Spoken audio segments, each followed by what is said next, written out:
السلام علیکم ورحمۃ اللہ وبرکاتہ۔ Welcome back to our channel. اعوذ باللہ من الشیطان الرجیم، بسم اللہ الرحمن الرحیم۔ آج ہم پڑھیں گے لیکچر نمبر 14، نون ساکن اور تنوین کے قواعد کا پارٹ 2، ادغام اور اقلاب۔ پہلے ہم 2 قاعدے پڑھ چکے ہیں، آج جو ریمیننگ 2 ہیں وہ آج ہم پڑھیں گے، ادغام اور اقلاب۔ تو چلیے سٹارٹ کرتے ہیں۔ سب سے پہلے ہے ادغام۔ نون ساکن یا تنوین کے بعد حروف یرملون میں سے کوئی حرف آ جائے تو ادغام ہوگا را اور لام میں بغیر غنہ کے اور باقی 4 میں غنہ کے ساتھ۔ حروف یرملون 6 ہوتے ہیں، یا، را، میم، لام، واو اور نون۔ ان کو ملانے سے بنتا ہے یرملون، ٹھیک ہے۔ اور مثال اگر دیں تو من یقول۔ نیکسٹ ہے اقلاب۔ نون ساکن یا تنوین کے بعد حرف با آ جائے تو اقلاب ہوگا، یعنی نون ساکن اور تنوین کو میم سے بدل کر اخفا کریں گے، یعنی غنہ کریں گے۔ مثال اس کی ہے من بعد۔ قرآن پاک میں آپ نے دیکھا ہوگا بعض حروف کے اوپر چھوٹا سا میم لکھا ہوتا ہے، وہاں پہ اقلاب کا قاعدہ یوز ہوتا ہے، وہاں پہ ہم نون کو بدل کر وہاں پہ میم پڑھتے ہیں، من بعد، ٹھیک ہے۔ اس طرح سے اقلاب کا قاعدہ جو ہے وہ ہمارا اپلائی ہو جاتا ہے۔ اس میں بہت ساری ایگزامپلز آتی ہیں، انشاءاللہ آگے ہم لیسن میں پڑھتے ہیں۔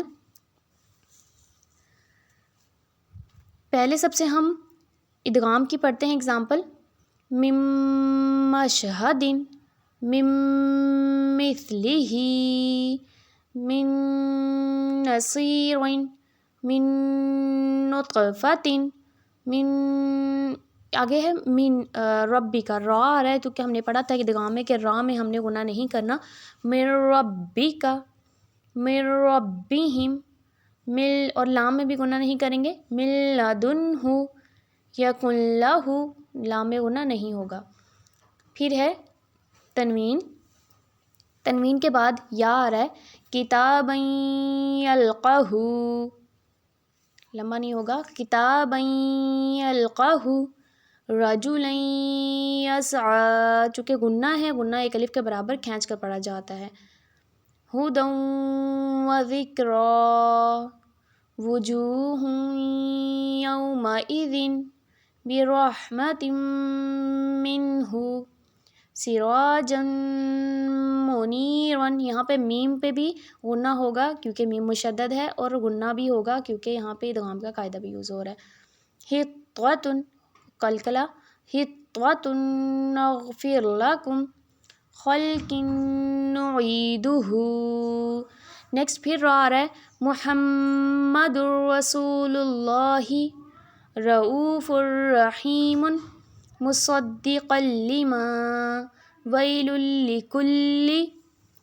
یہاں تک ہمارا ادغام کا قاعدہ۔ نیکسٹ ہم اقلاب کا قاعدہ پڑھتے ہیں، سیکنڈ جو 3 لائنز ہماری بچ گئی ہیں، 3 لائنز میں اقلاب کا قاعدہ یوز ہوگا۔ دیکھیں اب یہاں پہ غور کیجئے گا کہ ہم با جو حرف ہے جہاں پہ بھی آ جائے گا با، نون ساکن یا تنوین کے بعد حرف با آ جائے گا تو اقلاب ہوگا، یعنی نون ساکن و تنوین کو میم سے بدل کر اخفا کریں گے۔ تو آئیے دیکھتے ہیں، من بعد، اب یہاں پہ نون ساکن اوپر چھوٹا سا میم لکھا ہوا ہے، اس کو ہم اخفا کہتے ہیں، یعنی اخفا کا قاعدہ کہتے ہیں، اقلاب کا قاعدہ کہتے ہیں۔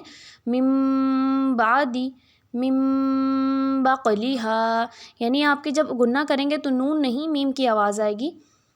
انبئہم، یہاں پہ جھٹکا دیں گے، حمزہ ساکنہ ہے، لیمبذن، نون مشدد ہے تو یہاں پہ غنہ ہوگا، قولا بلیغا، خبیرا بصیرا، جنت بربوۃ، یہاں پہ نون مشدد ہے، یہاں پہ بھی غنہ ہوگا، کرام بررۃ، حلم بہذا، ہاں پہ ہم ہاں پہ کو لمبا کریں گے کیونکہ کھڑی حرکت ہے تو ایک الف کے برابر اس کو کھینچ کے پڑھیں گے، حلم بہذا۔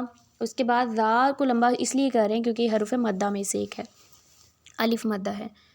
صم بکم، یہاں پہ صم، یہاں پہ ایک تو میم مشدد ہے اس لیے غنہ کرے، دوسرا یہاں پہ ہم اقلاب کا قاعدہ یوز کر رہے ہیں، ٹھیک ہے۔ صم بکم، اینڈ پہ نون ساکن کی آواز آئے گی یعنی تنوین میں۔ یہ ہمارا ادغام اور اقلاب کا جو قاعدہ ہے وہ کمپلیٹ ہو چکے ہیں دونوں، الحمدللہ۔ امید ہے آپ کو سمجھ آ گئی ہوگی۔ تو پھر ملتے ہیں نیکسٹ ویڈیو میں، تب تک کے لیے اللہ حافظ۔ ابھی ہمارے چینل کو سبسکرائب کریں اور بیل آئیکن کو ضرور کلک کریں تاکہ آپ کو ہماری ساری ویڈیوز بر وقت ملتی رہیں۔